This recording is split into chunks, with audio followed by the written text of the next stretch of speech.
மன்னாதி மன்னரெல்லாம் நிரந்தரமாயிருந்ததில்லை.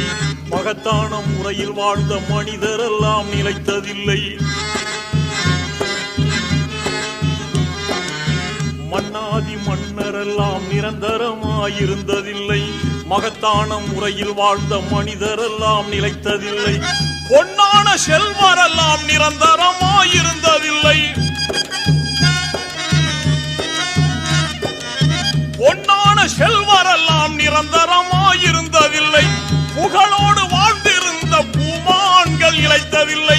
பூதலத்தில் இந்த நிலை புரிந்திடாமல் பேசுகின்றாய். மௌத்தையே நீ மறந்து இங்கு வாழலாகுமா? மாறிடும் வாழ்வில் மூழ்குதல் நியாயமா?